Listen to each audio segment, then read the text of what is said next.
Darako po tayo sa ating pagbubulay-bulay ng salita ng Diyos. Samahan niyo po ako sa Ebanghelyo sangayon kay Mateo, Kabanatang 20, ang talata ay 1 hanggang 16. Okay? Matthew chapter 20, verses 1 to 16. At pinamagatan po natin ang ating pag-aaral ngayon, Grace Opens the Kingdom's Gates. Grace opens the kingdom's gates. Babasahin ko po ito sa Filipino Standard Version. Sundan nyo na lamang po ako sa mga kopya nyo ng Biblia na nasa inyong harapan.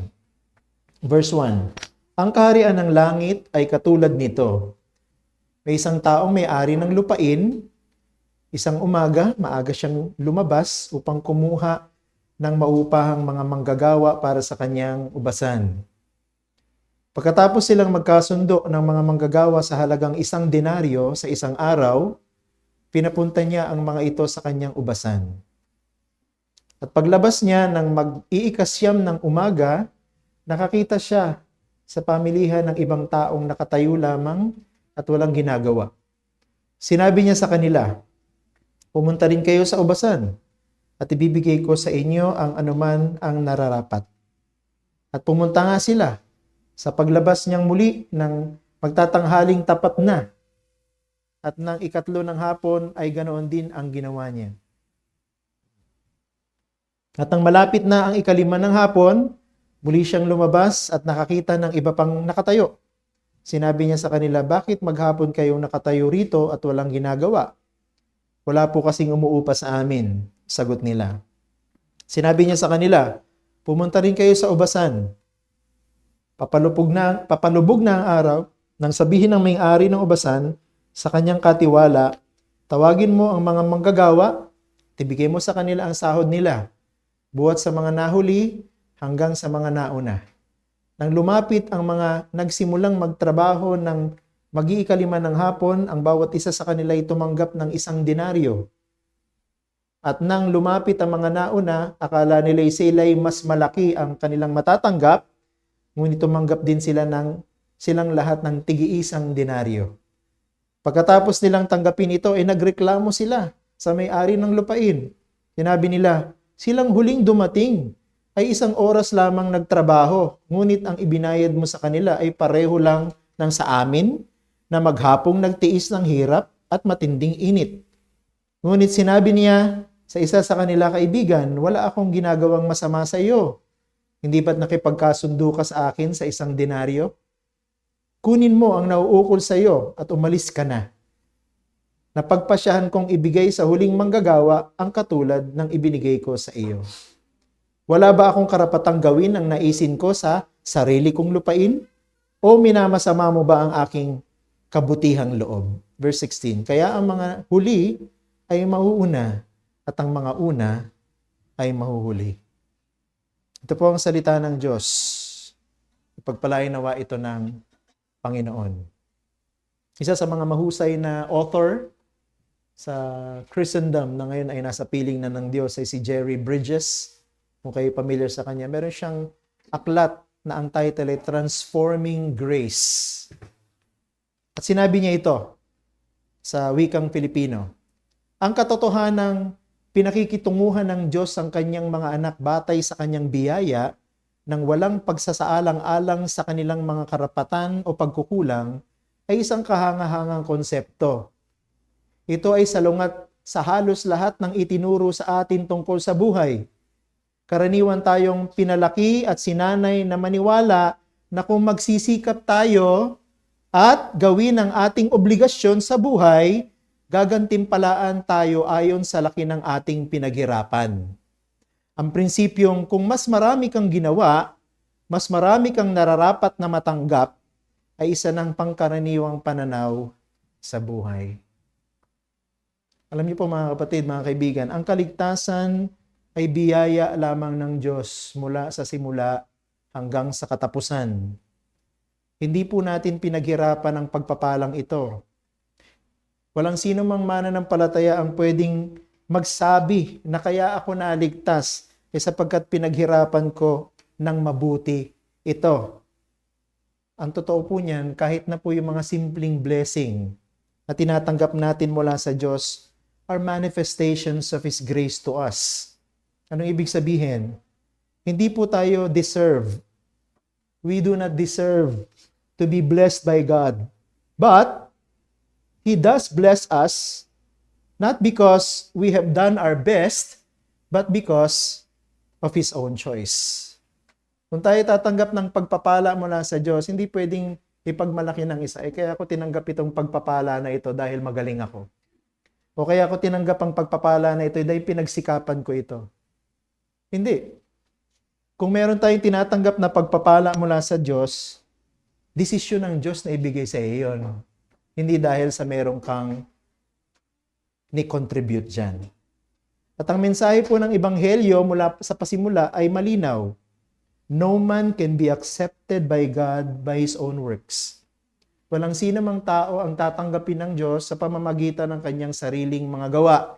Kahit na gaano kabuti ang iyong gawa, kahit na gaano kainam ang iyong paggawa, hindi po iyan sasapat para ikaw ay tanggapin ng Diyos sa kanyang kaharian. Bakit? Sapagkat ang lahat ng ginagawa natin ay may bahid ng kasalanan. Diba? Lahat ng iniisip mo, lahat ng damdamin mo, lahat ng ginagawa natin ay may bahid ng kasalanan. Di ba? Minsan nga, kahit na ang iniisip at ang nararamdaman natin ay mabuti, ang intensyon natin ay mabuti, yung kilos natin ay nami-misinterpret. Yung sinasabi natin ay nami-misinterpret. Now, why? Because hindi lang yung gumagawa ang may kasalanan, kundi yung nag-i-interpret o tumitingin sa ginagawa niya, ay makasalanan din. Kaya we cannot claim na tatanggapin tayo ng Diyos simply because we are good. At ito po ang dahilan kung bakit ang Diyos mismo ang nagbigay ng pamamaraan, ang nag-iisang pamamaraan para magkaroon ng access ang mga makasalanan sa kanyang kaharian. At ito ay isang mabiyayang pamamaraan. Gusto ko po i-summarize ang ating pag-aaral ngayong hapon. In this way, any attempt of man to enter God's kingdom by his own efforts will be denied. For it is by grace alone we are saved. Anumang pagtatangka natin na pumasok sa kaharian ng Diyos sa pamamagitan ng ating sariling pagsisikap ay tatanggihan. Sapagkat sa pamamagitan lamang ng biyaya tayo maliligtas. So meron po akong dalawang mahalagang punto na bibigyan ng din sa pag-aaral na ito. Una, the exclusion of human efforts to enter God's kingdom. The exclusion of human efforts to enter God's kingdom. And secondly, the necessity of God's grace for inclusion into the kingdom. The necessity of God's grace for inclusion into the kingdom. Let's look at the first major point. The exclusion of human efforts to enter God's kingdom. Ngayon, kailangan maintindihan natin na ito pong parable na ito is actually connected, or should we say, a practical extension of the encounter of the Lord Jesus with that rich young man. Doon sa Matthew chapter 19, verses 16 to 30. So there was an encounter between this rich young man and the Lord, no? At na sinagot ng Panginoon ang kanyang mga katanungan, at yung pong enkwentro na yun actually has bearing to this parable. Ito pong mayamang batang lalaki na ito, naniniwala siya ng buong buo sa kanyang puso na makapapasok siya sa kaharian ng langit sa pamamagitan ng kanyang sariling mga ambag. Na? Sinabi niya yan sa chapter 19 ng Matthew verse 16. Sabi niya, no? Mga guro, ano po bang mabuting bagay ang dapat kong gawin upang magkaroon ng buhay na walang hanggan? Tinanong niya directly yan sa Panginoong Jesucristo. Ano po ang dapat kong gawin na mga mabubuti para ako'y makapasok sa kaharian ng langit o para magkaroon ako ng buhay na walang hanggan? Ang sagot ng Panginoon, kamangha-mangha. Sinabi niya sa mayamang batang lalaki na ito, that he cannot enter the kingdom of God through his good works. Diba? Kasi sabi niya, Sa pamamagitan ba ng pagsunod sa kautusan? Nasunod ko na ang lahat ng kautusan. Sabi ng Panginoon, hindi. Hindi sa pamamagitan ng iyong paggawa ng mabuti, makapapasok ka sa kaharian ng langit. Now, this has bearing to the question of the disciples dun sa chapter 19 then verse 25. Kumbaga, isagot ng Panginoon dun sa rich young man, nagkaroon ng impact sa mga disciples. Ano? Ang sabi ng mga disciples, sino kung gayon ang maliligtas? Okay, ito pong parable na ito ay connected dun sa topic na ano ba maliligtas ang isang tao. And at this point, they still believe, no, yung mga disciples ng Panginoon. Ito, kasama na ni Jesus to, no? Sa kanyang ministry, naririnig na lagi yung kanyang pangangaral. Nakikita yung kanyang mga himala. Pero at this particular point, naniniwala pa rin sila na ang pagpasok sa kaharian ng Diyos ay nakabase sa pamamagitan ng lahat ng mga ginawa mo para sa kaharian. Baga, ganun pa rin ang kanilang understanding ng salvation. No? Na lahat ng ginawa mong mabuti ay ituturing ng Diyos na enough, no? Para ikay makapasok sa kanyang kaharian. This is no doubt the common view, even of the disciples at this time. Si Peter, yung pinaka-spokesperson ng mga disciples, sabi sa chapter 19 verse 27, tingnan ninyo, tinalikuran namin ang lahat upang sumunod sa inyo. Tinutukoy si Jesus. Ano naman po ang makukuha namin? Tingnan mo yung, if you will read between the lines, nung sinabi ni Peter dito, sa verse 27 ng chapter 19, parang sinasabi niya, sobrang dami na ng sinacrifice namin para sa iyo, Panginoon. Ibig bang sabihin, walang saysay lahat yon? Ibig bang sabihin, wala kaming matatanggap na kapalit sa lahat ng aming sinacrifice para sa iyo? Biruin mo, iniwanan namin yung pamilya namin, iniwanan namin trabaho namin, iniwanan namin ang aming tahanan, lahat na. Sumunod kami sa iyo. Tapos ibig bang sabihin nun, walang saysay ang lahat ng ginawa namin para sa iyo? Anong ibig sabihin mga tanong na yan? The disciples were still holding to the mentality of reward through merit. Naniniwala pa rin sila na tatanggap ka ng gantimpala pag marami kang ginawa. Pag marami kang na-contribute, of course, meron niyang kapalit, meron niyang reward. Yun ang paniniwala nila. And this is the entire point of the discussion of Jesus with the rich young man. Ang pagpasok sa kaharian ng Diyos ay hindi nakaugat sa kung ano yung ambag. Ang pagpasok sa kaharian ng Diyos ay sa pamamagitan lamang ng gagawin ng Diyos. Kaya dun sa chapter 19 verse 26, ang sabi ng Panginoon, hindi ito kayang gawin ng mga tao, ngunit ang lahat ng bagay ay kayang gawin ng Diyos. So, ang tinutukoy po doon na kayang gawin ng Diyos, kayang magligtas ng Diyos ng mga makasalanan kung sino man sila na ibig niyang iligtas.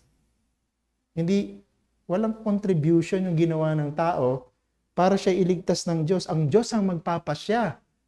At ang Diyos ang may kakayahan kung sino ang maliligtas. And we need to bear all of this in mind pag ininterpret na natin itong parable na ito.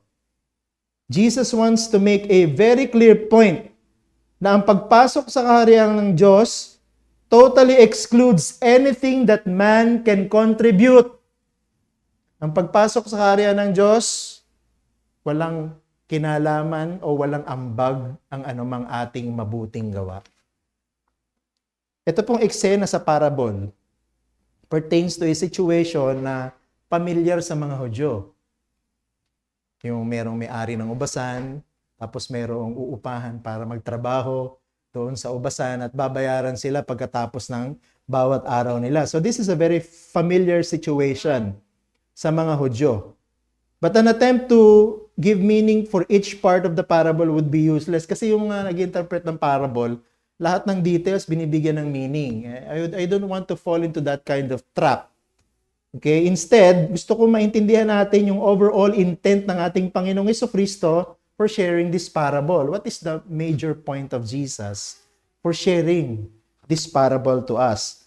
Actually, from verses 1 to 7, we can understand kung paano ang Panginoon gusto niyang turuan ng kanyang mga alagad at makita nila na anumang ginagawa ng tao para sa kaharian ng Diyos ay walang ambag para sila'y makapasok dito. Kumbaga, hindi nakabatay sa anumang ambag ng tao ang acceptance ng Diyos sa Kanya. Hindi nakabase sa anumang mabuting gawa ng tao ang Kanyang kaligtasan. No? Walang kayang gawin ng tao para iligtas siya ng Diyos. At He presented it in several truths.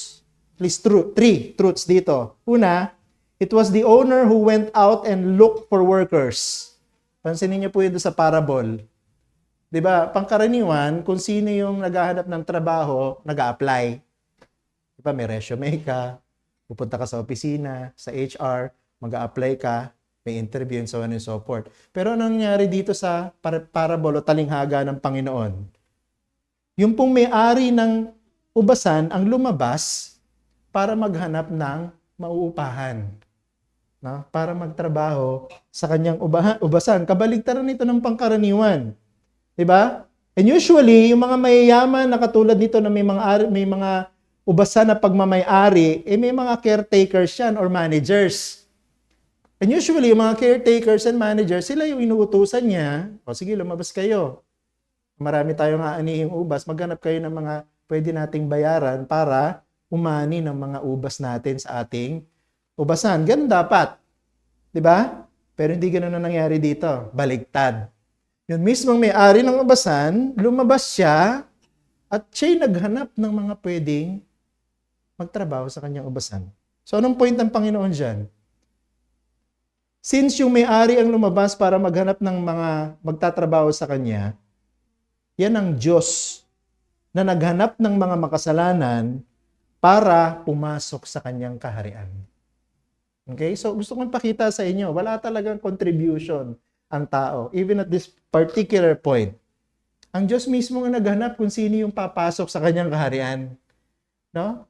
Dahil ang totoo, hindi po hahanapin ng mga makasalanan ang kaharian ng Diyos. Dahil ang totoo, ayaw ng mga makasalanan na rebelde ang magpasakop sa Diyos. Kaya nga rebelde eh. Pero anong ginawa ng Diyos? Siya ang naghanap ng mga rebelde, siya ang naghanap ng mga makasalanan para mapabilang sa kanyang kaharian. Pangalawa, the workers were hired on the basis of their need. The workers were hired on the basis of their need. Bagamat ang talinghaga na ito ay nagpapakita sa atin ng mga manggagawa na sabi idle or standing. Nakatayo lamang dun sa pamilihan. Parang sa unang basa mo, parang ano to mga tatamad, no? Mga tambay. Ganun ba ibig sabihin yan? Hindi po. Pagka nabasa niyo po yung ganyang detalye sa talinghaga na katulad nito, hindi po ibig sabihin sila po'y tamad o mga nagtatambay-tambay lang. Ito po yung mga tao na nagtatrabaho ng arawan. And they are usually on standby mode every day, making themselves available in places kung saan pumupunta ang mga gustong umupa ng mga manggagawa. So, yun po yung mga nakatayo na yan, dito po sa chapter 20 verse 3, hindi po yan mga, alam mo yun, yung gusto lang umubos ng oras sa buong maghapon. Naghihintay sila na mag-hire sa kanila. Okay? So, the owner of the vineyard hired them because he knew that they needed work. Kaya nga sila nandun, di ba? Meron silang pangangailangan. At ang problema, wala silang kakayahan para yung mga needs nila ma-provide nila sa kanilang sarili. That's why they are waiting for employment. So it goes without saying that when no one hires them, they will starve for the night. Siyempre, pagka wala kang trabaho, arawan. Pagka wala kang trabaho, magugutom ang pamilya mo. Diba? So, ano sinasabi sa atin dito? It is the same with the kingdom of God. Wala pong makasalanan ang naghanap sa Diyos. Bakit? Hindi nila kailangan ng Diyos eh. Diba? Hindi sila naghahanap ng Diyos sa mga pamilihan. Hindi nila hinahanap ang Diyos sa buhay nila. Bakit? Hindi nila kailangan ng Diyos. Siguro ang kailangan nila ay kumita, kailangan nila ay stable income, kailangan nila siguro yung stable employment. Pero hindi nila kailangan ng Diyos. They want to always exclude God in their lives. No? God is just a waste of time. No? They don't believe in eternity. Wala silang paniniwala na may kaluluwang tao. It is God who sought sinners because He knew that they need salvation. Ang Diyos ang naghanap sa mga makasalanan sapagkat alam ng Diyos ang kailangan nila. At alam ng Diyos na ang kailangan ng mga makasalanang ito na hindi naghahanap sa Kanya ay ang maligtas. At yun yung isang pinapakita sa atin dito, hindi tayo naghahanap ng kaligtasan. Ang Diyos ang naghanap ng Kanyang ililigtas. At siya ang gumawa ng paraan para matanggap nila ito. Third point na pinapakita sa atin na wala tayong personal contribution or effort para sa kaligtasan at pagpasok sa karya ng Diyos. From the perspective of this parable, the owner did not hire to earn but simply to help. Ito, isang napakahalagang point. Any businessman who would hire people near the end of the day's work and paying them a full day's wage is on his way to bankruptcy. Di ba sa story, no? Lumabas na ng gantong oras, alas 9, alas 12, alas 3, alas 5. Yung inahir niya ng alas 5, binayaran niya ng katulad ng binayad niya doon sa hinahir niya ng alas 6, alas 9, o half day. Yung dinaryo dito, di ba, yun yung 1 day's wage. But the point of the parable is not to illustrate what good business is about. Kasi kung good business ang gusto nating hanapin dito sa parable na to, walang tuturong good business principle. Biruin mo, yung half day sa umaga at yung half day sa hapon, wala pang half day, 1 oras lang yata yun. Binayaran mo ng katulong, iisa lang na bayad para sa buong araw. Kapag malulugi ka pagka ganyan. Pero hindi po business ang illustration dito, ini-illustrate dito eh. Ang ini-illustrate po dito ay ang pagiging generous ng may-ari ng ubasan. Yung pagiging generous niya. Di ba? Yun yung pinapakita sa atin dito. He disregards what he might lose for the sake of the people he wanted to help. Ang mahalaga doon sa may-ari ng ubasan, hindi yung malulugi siya. Ang mahalaga sa kanya, makatulong siya. May makinabang sa kanyang kabutihan. Hindi ba ganyan ang ginawa ng Diyos sa ating mga makasalanan? Anong sabi ng Diyos sa Romans chapter 5 verse 8? At ibinigay ng Diyos ang kanyang bugto ng anak para iligtas ang mga makasalanan. Isinakripisyo ng Diyos ang kanyang bugtong na anak para ang mga makasalanan maligtas. Diba? Hindi talaga tayo maghahanap ng kaligtasan. Ang Diyos ang naghahanap ng kanyang ililigtas. At nagbigay siya ng paraan para iligtas sila. I hope you see the point. God's way of allowing people to be part of His kingdom is not according to the norms that man has been accustomed to. Sanay tayo na pag may pinaghirapan tayo, may reward. Minsan, dinadala natin yung prinsipyo na yan maging sa kaligtasan natin. Naisip natin na kailangan may gawin ako para mapansin ako ng Diyos. Kailangan may gawin ako, marami akong gawin. Pagsunod sa kautusan, pagsanib sa isang iglesia, pagpapabautismo, pagpamemorize sa Biblia, para mapansin ako ng Diyos at para iligtas niya ako. Ganyan ang ginagawa natin. Pero hindi eh. God includes people in His kingdom without regard to His merits or demerits. Walang pakialam ang Diyos sa kung ano yung kaya mong gawin. Wala rin pakialam ang Diyos sa kung ano hindi mo kayang gawin. Walang pakialam ang Diyos sa kaya mong iambag. Salvation is not about what we can do, but all based on what God has done. Okay? Ulitin yan. Ang kaligtasan na hindi po nakabase sa kung anong kaya nating gawin para sa Diyos, kundi sa kung ano yung ginawa ng Diyos para sa atin. Ano ba ginawa ng Diyos? Diba? Ibinigay niya yung kanyang bugtong na anak para bayaran ang mga kasalanan ng sanlibutan. Ng sino man na sa kanya'y manampalataya ay mapatawad at magkaroon ng buhay na walang hanggan. So kung naniniwala ka na ikaw'y naligtas sapagkat marami kang ginawang mabuti para sa kaharian ng Diyos, then you are not yet in the kingdom. Wala ka pa sa loob. Pag ipipilit mo sa sarili mo, kaya ako ligtas ngayon dahil marami akong na-contribute sa church, marami akong nagawa para sa Panginoon, marami akong natulungang mga mahihirap na tao, mahal ko ang pamilya ko, binigay ko ang lahat ng kailangan nila, siguro naman, pwede na yon para ako'y tanggapin ng Diyos sa kanyang kaharian. Hindi. Pag ganyan ang kaisipan mo, isa lang ang pinapatunayan niya, wala ka pa sa loob ng kaharian. Nandun ka pa rin sa labas. At gusto kong sabihin sa iyo, habang pinangahawakan mo ang paniniwala na yan, na meron kang ginagawa para tanggapin ng Diyos sa kanyang kaharian, lalo kang lumalayo sa langit. Lalo kang lumalayo sa langit. Alam mo kung saan ka lumalapit? Sa impyerno. Habang lalo mong pinipilit, ito gagawin ko, ito susundin ko. Magpapakabanal ako, magpapamember ako sa isang church, magpapabaptize ako, magkukonfess ako ng theology ng church na ito, and so on and so forth. Siguradong tatanggapin ako ng Diyos. Hindi, lalo ka nahuhulog sa impyerno. You cannot be anywhere near the kingdom if you attempt to go through by your own efforts. You cannot. Pangalawang mahalagang point, the necessity of God's grace for inclusion into the kingdom. So kung hindi pala ang ating pagsisikap ang paraan para tayo makapasok sa kaharian ng Diyos, ano ang paraan?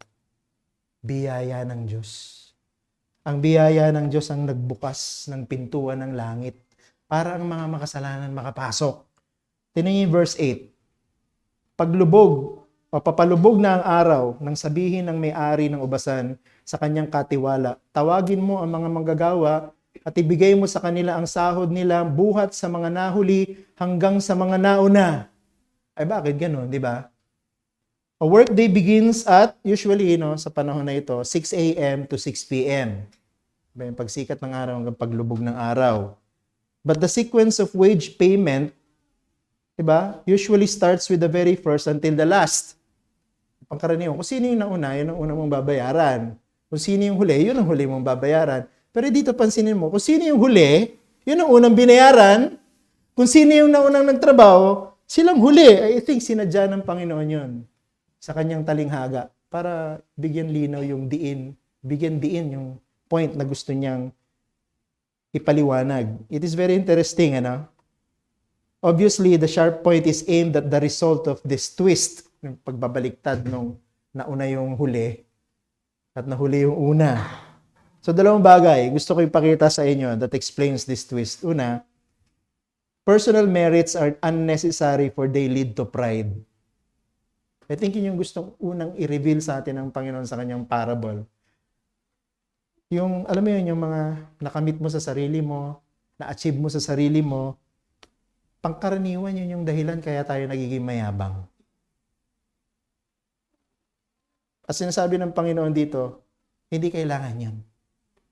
Hindi natin kailangan na ipagyabang ang ating mga personal achievements. And there is a clear element of surprise here.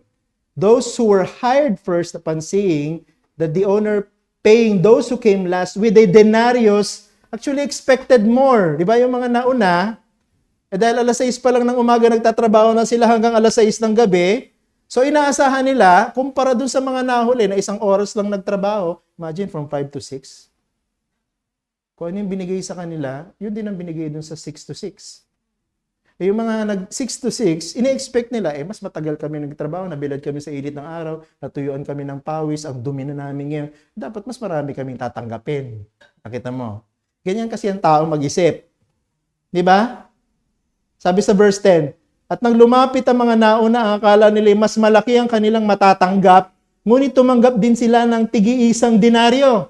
Nagulat sila. Bakit ganon? Pero alam niyo kung ano yung mas nakakagulat para sa akin dito sa eksena na ito? Yung sinasabi sa verse 11. Yung sabi diyan, nagreklamo sila sa may-ari ng lupain. Yun ang nakakagulat para sa akin. Bakit? Di ba malinaw naman dun sa unang bahagi ng talinghaga na nung sila'y kinausap ng may-ari nung alas 6 ng umaga para magtrabaho sa kanyang ubasan, babayaran sila ng 1 denaryo. Nakita niyo ba yun? Di ba? Actually, yung mga sumunod na inupahan niya hanggang doon sa alas 5 hanggang alas 6, wala siyang binanggit na sahod eh. Yun lang nung una niyang inupahan. Yung alas 6 ng umaga, nagtatrabaho na hanggang alas 6 ng gabi. Yun ang pinangakuan niya. Bibigyan ko kayo ng 1 denaryo. They all agreed to work for a denarius. Verse 2. Diba? Nag-agree sila. Okay, pupunta kami sa ubasan. Tatanggapin namin yung bayad na 1 denaryo. Bakit ngayon nagre-reklamo sila? Nung sila binibigyan ng 1 denaryo. Sapagkat nakita nila na yung mga nagtrabaho ng kalahating araw o yung higit, yung 1 oras lamang, tumanggap ng katulad ng tinanggap nila. Yan po ba ay inggit? Hindi. I don't think that's envy. Mas serious sa envy ito eh. Nairita sila sa katotohanan na yung mga late tumanggap ng katulad ng sa kanila. Yan ang problema. Diba? Ang sabi dun sa verse 12, sinabi nila, silang huling dumating ay 1 oras lamang nagtrabaho. Ngunit ang ibinayad mo sa kanila ay pareho lang ng sa amin na maghapong nagtitiis ng hirap at matinding init. So inisip nila na dahil sila'y nauna, ay yung mga nahuli, nasa ilalim nila. Diba? They have thought that by being given the privilege to come first, yung mga nasa uli nila, so inferior sa kanila, sila'y superior. Ano pong tawag dyan? Pride. Pride yon. At nakakalungkot, kasi dito po sa eksena na ito, ganyan ang attitude ng mga disciples. Kami nauna eh. Nakasama ni Jesus eh.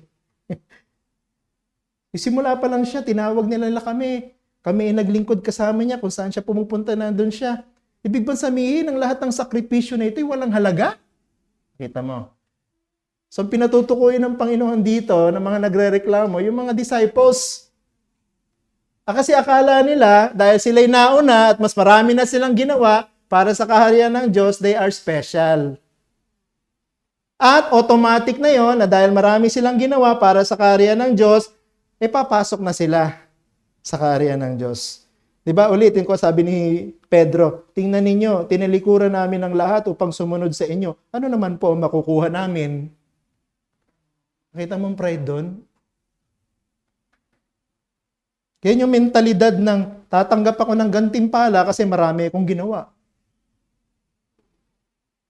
Patanong mo kung anong mali dyan sa ganyang kaisipan na dahil marami akong ginawa, dapat marami akong gantimpala. Kaya dahil marami akong ginawa para sa church, dapat marami akong blessing. Alam mo yun, dahil marami akong tinulungan mga taong nangangailangan, therefore, God should bless me more.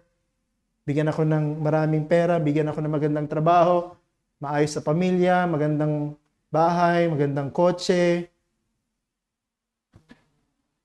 Ipinipilit natin, kapag ganyan ang ating kaisipan, na tayo may karapatan na mag-demand mula sa may-ari ng ubasan. Ipinipilit natin sa Diyos, kapag kaganyan ang ating kaisipan, na karapat dapat tayong pagpalain. Which is not correct. Hindi po tama yun. Nakalimutan ng mga alagad ang katotohanan na sila po ay tinawag ng Panginoong Jesucristo hindi dahil sila ay karapat-dapat, kundi dahil ginusto ng Panginoong tawagin sila. Katulad dito mga manggagawa na ito na nagre-reklamo doon sa may-ari ng ubasan, nalimutan nila na sila po'y binabayaran dahil dapat silang magtrabaho. Diba? Kaya ka nga babayaran kasi pumayag kang magtrabaho. Ayun naman ang prinsipyo dito, kaya ka nga babayaran kasi pumayag kang magtrabaho. So the same is true with every human beings na nagtatrabaho para sa iba. Diba? O kay empleyado, isang kumpanya. We are not in the right position to demand, but are expected to do what are expected from us. Hindi po tayo wala po tayo sa posisyon para ipilit sa employer, bigyan mo ako ng ganitong benefit, bigyan mo ako ng ganitong sweldo, bigyan mo ako ng bonus, bigyan mo ako ng mas maraming overtime, bigyan mo ako mas maraming bakasyon, and so on and so forth, kasi marami na akong taon nagtatrabaho dito. Hindi. Kaya ka nga nagtatrabaho kasi yun ang dapat mong gawin. Magtrabaho, kaya ka nga in-employ. Di ba? Minsan nawawala po yung hulog natin dun eh. Nawawala tayo sa hulog. Minsan pride nga eh, di ba? Nagiging mayabang tayo, porket alam natin marami na tayo na-accomplish, we are expecting more from what we should be receiving. So we do not say we deserve more for our work. We say we are expected to work hard because we were hired to do so. Diba, empleyado ka. Diba, hindi mo pwedeng sabihin na deserve ko na tumanggap ng marami dahil marami kong tinrabaho. Ang dapat sinasabi natin, dahil dapat ako magtrabaho, marami akong dapat gawin sa trabaho kasi hinire nga ako para magtrabaho, para gawin yun. I'm just doing what is expected from me. Itong tamang attitude. Luke chapter 17 verse 10. Ano sabi dito? Gayon din naman, kayo, kapag nagawa na ninyo ang lahat ng iniutos sa inyo, ay sabihin ninyo, kami ay mga lingkod na walang kabuluhan. Ginampanan lang namin ang aming tungkulin. Dapat ganun ang attitude. Itong attitude ng isang slave. Ibig sabihin, pagka nagawa mo na yung trabaho mo, that should be enough reward for you. Bakit? Sapagkat binigyan ka ng pagkakataong maglingkod sa iyong amo. Minsan lumalagpas tayo doon. No? Marami tayong dinidemand. Alam mo yun, yung entitlement. No? I right ko to. I deserve this. And so on and so forth. Nalilimutan natin na kaya ka nga nasa trabaho because you were employed to do what you have to do. At pagka nagawa mo yun, you should be contented and satisfied. Pangalawa, God's grace alone is the way into the kingdom. So kung hindi dapat ipagmalaki ang personal merit o yung mga nagawa natin, na-contribute natin, sapagkat ito ay nagiging dahilan para tayo magyabang, babalansehin natin yan ng katotohanan. Ang biyaya lamang ng Diyos ang paraan para makapasok sa karya ng Diyos. Para ang isang makasalanan ay mapabilang sa karya ng Diyos, kinakailangan ang Diyos ay mahabag sa Kanya. Kinakailangan ang Diyos maawa sa Kanya. Kinakailangan ang Diyos i-extend sa Kanya ang Kanyang graciousness. Otherwise, hindi siya maliligtas. The ground is never what any man can do, but what God has decided for man to receive. Hindi yung anong ginawa ko at gagawin ko para sa Diyos. Ang usapin ng kaligtasan, ay yung ginawa ng Diyos para maligtas ako. Ano yung ginawa ng Diyos para maligtas ako? And this is the point of the entire parable. God deals with His people purely out of grace. Yung pumiari ng ubasan, of course, that represents God Himself. And the way He treated His workers, very gracious. Nakita niyo, very gracious. Diba? Gracious yun na binigyan ka ng trabaho from 6 to 6. At binigyan ka ng isang denaryo. Kung tinawag ka alas 9, alas 12, alas 3, alas 5 para magtrabaho, binigyan ka ng isang denaryo, graciousness pa rin yun ng may-ari ng ubasan. Bakit ko nasabi yan? Sapagkat ang katotohanan, ang mga ubasan, may-ari ng ubasan na ganito, maraming tauhan yan. Ang totoo, hindi niya naman kailangan umupa ng tao sa labas para gawin yung pag-aani ng kanyang mga ubas. Marami siyang alipin, definitely. Yung mga landlords na ganito, sobrang yaman yan ng panahon na yan.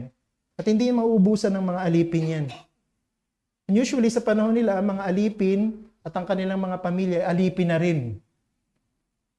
Diba? So hindi lang yung tatay ang alipin, siya lang ang magtatrabaho. Hindi. Pag yung tatay usually alipin, buong pamilya niya alipin yun. So just imagine kung gaano kadaming alipin meron ng isang landlord na ganito. So he doesn't need to employ. Pero ginawa niya pa rin. Diba? Out of the graciousness of His heart. At yan ang tinuturo sa atin dito. Kaya hindi tayo dapat magreklamo At hindi natin dapat sabihin na unfair yung may-ari ng ubasan. Ganyan ang ginawa ng mga nagreklamo. Tingnan mo sa verse 12, ngunit ang binayad mo sa kanila ay pareho lang sa amin na maghapong nagtiis ng hirap at matinding init. Kung nag-a-appeal sila sa justice, we want justice. Abay, kami nagtrabaho na maghapon, ibabayad mo sa amin, ganito lamang. Nanalimutan nila na kaya nga sila nagtatrabaho doon. Nag-agree sila, natatanggap lang sila ng ganong halaga. Kahit gaano kadaming tinrabaho mo. Ang totoo niyan, mga kaibigan, kung ilalagay natin ang sitwasyon na ito sa Diyos, what is just for God to do? Ano yung karapat-dapat na gawin ng Diyos sa mga makasalanan? Diba ang dapat at nararapat na gawin ng Diyos sa mga rebelde at makasalanan? Itapon lahat sa impyerno. Kung batas at pagiging patas ang dapat gawin, sino ang batayan ng batas ng Diyos? Ang sarili niya. Sino ang na-offend sa pagiging makasalanan ng tao? Ang Diyos. Anong dapat parusa sa kanila? Itapon sa impyerno. Lahat. Walang ililigtas, dapat lahat. Pero dahil ang Diyos ay naawa, nagdesisyon siyang magligtas ng marami. Nagligtas siya ng marami. Katulad din dito, it was the owner's decision. He was not obligated to hire them in the first place, but he did. Bakit? Kasi gusto niya eh. Ganon din ang ginawa ng Diyos sa kanyang pagliligtas ng mga makasalanan. Kaya po may naliligtas na mga makasalanan sapagkat pinili ng Diyos na magligtas ng mga makasalanan.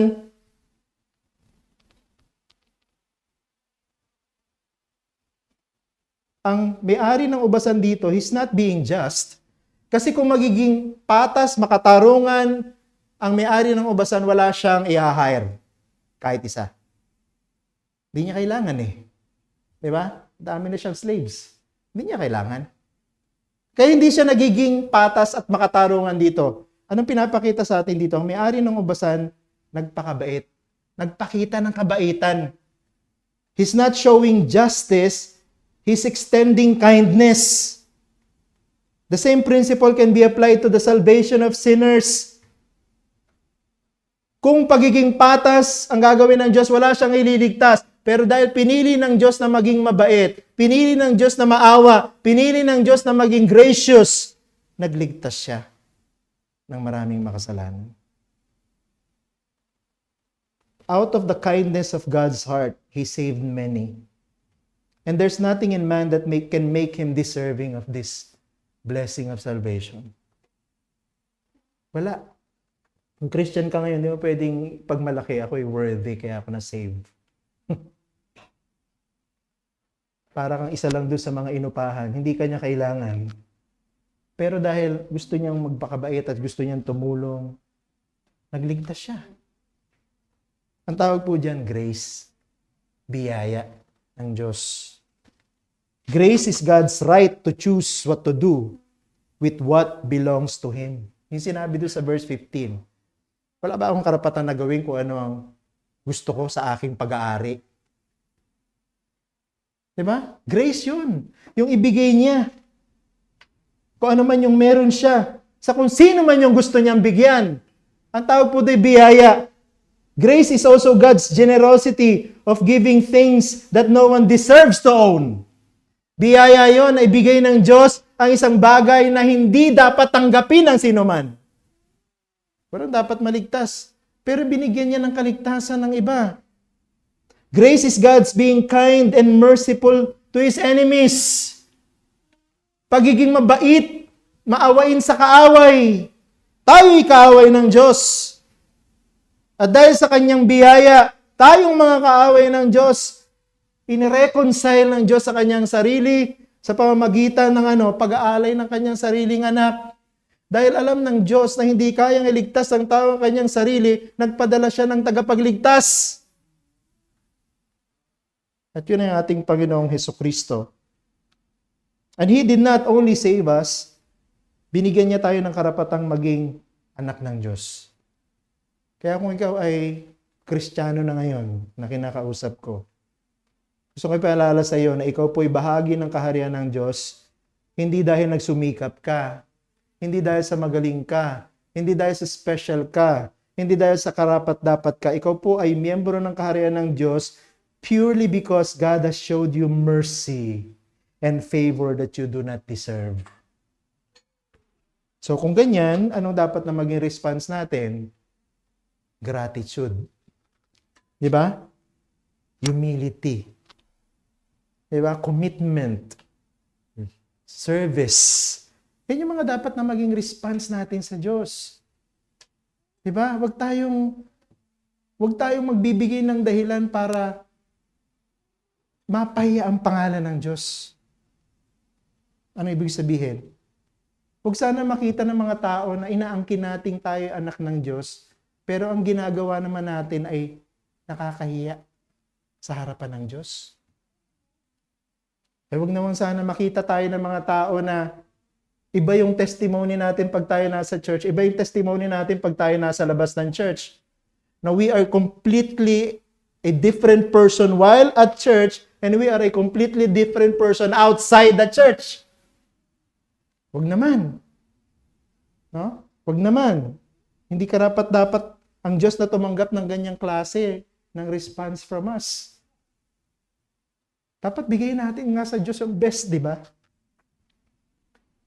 Dapat bigay natin sa Panginoon yung ultimate commitment, ultimate love na meron tayo. Service.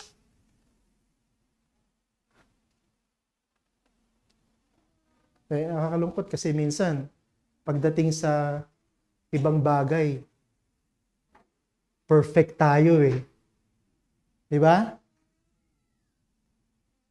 Pagdating sa, halimbawa, trabaho, hindi ka na late. Pero pagdating sa church, lagi kang late.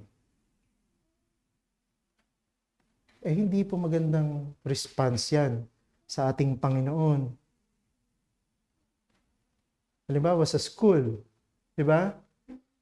Tahimik ka. Hindi malaman ng mga kasama mo kung katulad ka nila o hindi. Pero pagdating ng church, nagpapaawit ka. Nagsiserve ka. Hindi tamang response yun sa ating Panginoon.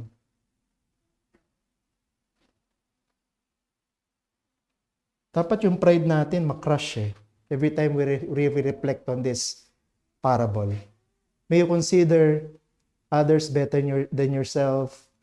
Isipin mo ang Panginoon ng perfect example mo. Ikaw na Kristiyano, dapat isipin natin, lalo na kung ikaw yung matagal ng Kristiyano. Huwag natin sanang isipin, matagal na akong Kristiyano, kampante na ako. Okay na ako. It doesn't mean na ikaw matagal ng Kristiyano, dapat magpakakampante ka. Anong sabi ni Apostle Paul? Tiyakin mo na ligtas ka. Baka mamaya, naniniwala tayo ligtas tayo, yung pala, ay hindi. Kung ikaw naman ay hindi pa mananampalataya, at kausap kita ngayon, gusto kong sabihin sa iyo, based from this parable, wala ka pa dun sa loob ng kingdom eh. Andun ka pa rin sa labas. At kung ikay nasa labas pa rin ng kingdom of God, ibig sabihin, ang banta ng parusa ng Diyos nasa iyo pa rin. Ang banta ng Diyos ng kanyang pagtapon sa iyo sa impyerno, nandyan pa rin. Ang poot ng Diyos nasa iyo pa rin. You are still in serious danger of hell. Please do not be content simply by hearing the gospel. Huwag kayong maging content na uma-attend kayo sa church na katulad nito. Wag. That's not enough. Dapat maging miyembro ka ng kaharian ng Diyos. E paano magiging miyembro ng kaharian ng Diyos? Lumapit ka kay Kristo. At sabihin mo kay Kristo, patawarin ka sa kasalanan mo, iligtas ka niya. At ibigay mo ang buhay mo sa Kanya. And by giving your life to Him, ibig sabihin, you will serve Him faithfully until the end of your life. Huwag po nating hintayin na dumating ang dilim. Nung lumabas yung may-ari ng ubasan, maliwanag pa ang araw, di ba? Hindi pa nga halos sumisikat, 6 a.m. At tumawag siya ng mga magtatrabaho sa kanyang kaharian. Pero nung gabi na, wala na siya, hindi na siya tumawag. Kasi pagka natapos na ang araw, at nagsimula na ang gabi, ay wala nang pagtatrabaho. Wala nang papasok sa ubasan. Dahil sarado na ang pintuan. So bakit hihintayin mong maggabi? Kung kailan huli ng lahat.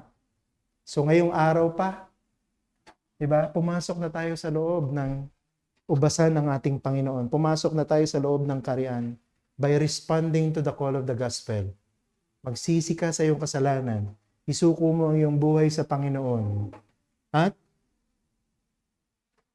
tanggapin mo ang pangako ng buhay na walang hanggan. Manalangin po tayo. Aming Ama, kami po ay nagpapasalamat sa inyo sa reminder from this familiar parable. Sana po ay makrush yung aming pride, makrush yung aming misconception na gagantimpalaan mo lahat ng aming pagsusumikap para sa iyong kaharian. No, we are serving you because you decided to hire us. Katulad ng mga manggagawa na yun. Kaya kami nasa loob ng kaharian. Kapagkat ikaw ay pumunta dito sa mundo, pinadala mo ang iyong anak para iligtas ang mga makasalanan. Kaya kami nakapasok sa loob ng kaharian. This is a very great privilege and opportunity that we do not deserve. Yet, you gave it to us. Kaya po salamat o Diyos sapagkat kami niligtas mo kahit na kami walang karapatan. At nais po namin dun sa mga hindi pa mananampalataya dito na nakikinig, na nasa labas pa rin ang ubasan ng Diyos, na nasa labas pa rin ang kanyang kaharian. Binubuksan mo ang pintuan ng kaharian ng Diyos sa pamamagitan ng iyong mabiyayang pagtawag sa kanila na pumasok sa loob. Pero sila lamang na mga tutugon sa pamamagitan ng pagsisisi sa kanilang mga kasalanan at pagsusumikap na iligtas ang kanilang sarili at pagpapasakop kay Hesukristo bilang Panginoon ng kanilang buhay ang makapapasok sa loob. Mula sa labas sila makapapasok sa loob. Mula sa kalagayang nakaamba ang parusa ng Diyos, sila ilalagay sa isang kalagayang tatanggap ng mga pagpapala mula sa Diyos sa pamamagitan ng aming Panginoong Hesukristo. Oh, we long for these people who are not yet professing Christians na lumapit kay Jesus ngayon at maging mananampalataya at disipulo ng aming Panginoong Hesukristo to become part of the kingdom of God. Dalayan po namin ang lahat ng ito sa pangalan ni Jesus naming Panginoon. Amen.